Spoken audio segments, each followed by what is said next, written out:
Hello everyone, welcome to Bhanu Sami kitchen. இன்னைக்கு நாம என்ன ரெசிபி பார்க்க போறோம்னா, இந்த வெயிலுக்கு எதமா வெறும் 3 பொருளை வச்சு சூப்பரான வீட்லயே செய்யக்கூடிய தேங்காய் ஐஸ்கிரீம் எப்படி செய்யலான்றதை பார்க்கலாங்க. ரொம்ப டேஸ்டா இருக்குங்க. கடையில வாங்க வேண்டாம். இனிமே நம்ம வீட்லயே ஈஸியா செஞ்சிடலாம். வாங்க இதை எப்படி செய்யலான்றதை பார்க்கலாம். வீடியோக்குள்ள போறதுக்கு முன்னாடி மறக்காம சப்ஸ்கிரைப் பண்ணுங்க அண்ட் பெல் ஐகானை கிளிக் பண்ணுங்க. ஃபர்ஸ்ட்டு நம்ம தேங்காவை உடைச்சிக்கலாங்க. இங்கே நம்ம முழு தேங்காயை எடுத்துட்டு இதை உடைச்சிருங்க. இதில் இருக்கிற தண்ணியை வந்து தூர போடாதீங்க. நமக்கு தண்ணி தேவை. இந்த தண்ணியை ஒரு கிளாஸில் எடுத்து வச்சுக்கோங்க. நமக்கு பாதி தேங்காய் மூடி மட்டும் போதுங்க. இந்த தேங்காய் மூடியிலேருந்து தேங்காவை எடுத்துருங்க.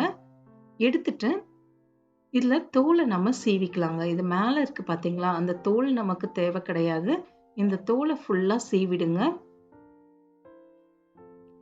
இந்த மாதிரி ஃபுல் தோலையும் நம்ம சீவி எடுத்துக்கலாங்க. இந்த தோலை வந்து தூர போட்டுருங்க. தேங்காவை வந்து இந்த மாதிரி சின்ன சின்னதாக கட் பண்ணி 1 கப் அளவுக்கு தேங்காவை எடுத்துக்கோங்க. நீங்கள் எந்த கப்பு வேணாலும் அளக்கலாங்க. ஆனால் கடைசி வரைக்கும் அதே கப்பை யூஸ் பண்ணுங்க. தேங்காவை மிக்ஸி ஜாரில் சேர்த்துட்டு இது கூடவே நம்ம எடுத்து வச்சிருந்த தேங்காய் தண்ணியும் சேர்த்துக்கோங்க. சப்போஸ் தண்ணி கம்மியாக இருந்ததுன்னா நீங்கள் வந்து ஒரு 1/2 கப் அளவுக்கு தண்ணி சேர்த்துக்கோங்க. சேர்த்துட்டு இதை நல்லா பேஸ்ட் மாதிரி அரைச்சி எடுத்துட்டு வந்துடலாம். பாருங்க, இந்த அளவுக்கு அரைச்சி நம்ம எடுத்துட்டு வரணும். ஒரு நல்ல ஃபைன் பேஸ்ட் மாதிரி இருக்கணுங்க. இப்போ இதை ஒரு பக்கமா எடுத்து வச்சிருங்க. அடுத்து நாம ஒரு 1/2 கப் அளவுக்கு பால் எடுத்துக்கோங்க.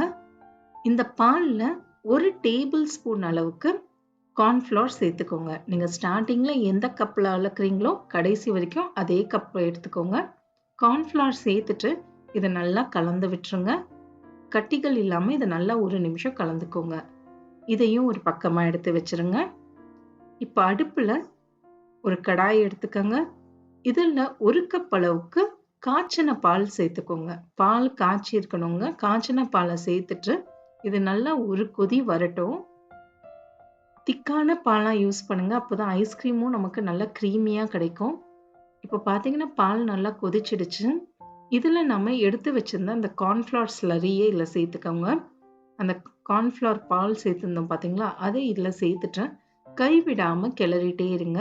மீடியம் ஃப்ளேம் ஹை ஃப்ளேம்னு மாற்றி மாற்றி கைவிடாமல் இதை கிளறிட்டே இருக்கணுங்க. இல்லைன்னா கட்டிகள் மாதிரி ஃபார்ம் ஆகிடும். இதை நல்லா இந்த மாதிரி கலந்துக்கிட்டே இருங்க. கொஞ்சம் கொஞ்சமாக நமக்கு திக்காயிட்டு வர்றது உங்களுக்கே தெரியும். கைவிடாமல் கிளறணுங்க, அதான் இம்பார்ட்டண்ட்டு. இல்லைன்னா கீழே அடி பிடிச்சிரும். பாருங்க, நல்லா திக்காயிட்டே வருது. இந்த சமயத்துல நாம வந்து இதுக்கு இனிப்புக்கு ஒரு 1/2 கப் அளவுக்கு சர்க்கரை சேர்த்துக்கலாங்க. ஒரு 1/2 கப்ல இருந்து 3/4 கப் அளவு கூட நீங்க சர்க்கரை சேர்த்துக்கலாம். 1/2 கப் அளவுக்கு சர்க்கரையை சேர்த்துட்டு கைவிடாம 1 நிமிஷம் நல்லா குக் பண்ணிட்டே இருங்க. மிதமான சூட்ல வச்சு கைவிடாம இதை நம்ம கிளறிட்டே இருக்கணுங்க. கொஞ்சம் கொஞ்சமா 1 நிமிஷத்துலயே அது நமக்கு திக்காயிட்டு வர்றது தெரியும். ரொம்ப ஈஸியான ஒரு ரெசிபிங்க. கார்ன்ஃப்ளவர் இருந்தாலே போதும், தேங்காய் இருந்தால் போதும். நமக்கு 3 பொருளை வச்சு நம்ம ஈஸியாக செஞ்சிடலாம். பாருங்க, இந்த அளவுக்கு திக்காகணுங்க. கரண்டியில் எடுத்தீங்கன்னா திக்கு பேஸ்டாக அது நமக்கு விழணும். இதுதான் கரெக்ட் கன்சிஸ்டன்சி. இப்போ இதை அடுப்பை அணைச்சிருங்க. இது நல்லா ஆற விட்டுருங்க. இது நல்லா ஆறுனதுக்கப்புறம் நம்ம பார்ப்போம். இப்போ ஒரு மிக்ஸி ஜார் எடுத்துக்கோங்க. இதில் நம்ம ஆறுன அந்த பாலை சேர்த்துருங்க. சேர்த்துட்டு இது கூடவே நம்ம அரைச்சு வச்சிருந்த அந்த தேங்காய் விழுதையும் நம்ம இதுல சேர்த்துக்கலாங்க. நல்லா ஆறி போய் சேர்த்துக்கோங்க, சூடா சேர்க்காதீங்க. இதுல நம்ம அந்த தேங்காய் விழுதையும் சேர்த்துடலாம். சேர்த்துட்டு இதை 2 பல்ஸ் மட்டும் கொடுங்க. ரொம்ப பேஸ்டா அரைக்க வேணாங்க. ஜஸ்ட் 2 சுத்து சுத்தி எடுத்துட்டு வந்துருங்க. பாருங்க, இந்த அளவுக்கு அது திக்கு பால் மாதிரி இருக்கும் பாருங்க. நமக்கு ஐஸ்கிரீம் உடைய பேஸ்ட் வந்து ரெடி ஆயாச்சு. இப்போ நாம இதை எப்படி செட் பண்ணலாம்னா, நீங்க எந்த கிண்ணம் வேணாலும் யூஸ் பண்ணலாங்க. நான் இங்க ரோல் கட் மாதிரி கட் பண்ண போறேன். அதனால இந்த மாதிரி சின்ன சின்ன டப்பால செட் பண்றேன். நீங்க கிண்ணத்துல செட் பண்ணலாம். இல்ல குல்ஃபி ஸ்டிக் இருந்தா நீங்க அதுல கூட செட் பண்ணலாம். இதெல்லாம் சேர்த்துட்டு இதுக்கு மேல ஒரு அலுமினியம் ஃபாயில் போட்டுருங்க. அலுமினியம் ஃபாயில் இல்லைன்னா வெறும் மூடியை போட்டே நீங்க க்ளோஸ் பண்ணி ஃப்ரீசர்ல ஒரு 6 மணி நேரம் அப்படியே வச்சிருங்க. ஒரு சிலருக்கு ஃப்ரீசர் வந்து சீக்கிரமாவே ஃப்ரீஸ் ஆயிடும். உங்க ஃப்ரிட்ஜுக்கு ஏத்தாப்புல நீங்க 6ல இருந்து 8 மணி நேரம் கூட நீங்க வச்சுக்கலாங்க. நம்ம 6 மணி நேரத்துக்கு அப்புறம் பார்ப்போம். இப்போ பார்த்தீங்கன்னா, ஒரு பாத்திரத்தில கொஞ்சம் தண்ணீ எடுத்துக்கங்க. 6 மணி நேரத்துக்கு அப்புறம் ஐஸ்கிரீம வெளில எடுத்துட்டு, அந்த பாத்திரத்த லைட்டா தண்ணீல இந்த மாரி சுத்தி விட்டுருங்க. அப்பதான் நமக்கு ஈஸியா நமக்கு வெளில எடுக்க வரும். ஒரு கத்தியோ, இல்ல குச்சியோ நடுவுல வச்சு, ஸ்லோவா அந்த சைடு கார்னர்ஸ் எல்லாத்தையும் எடுத்து விட்டீங்கன்னா, உங்களுக்கு ஐஸ்கிரீம் அழகா வெளில வந்துருங்க.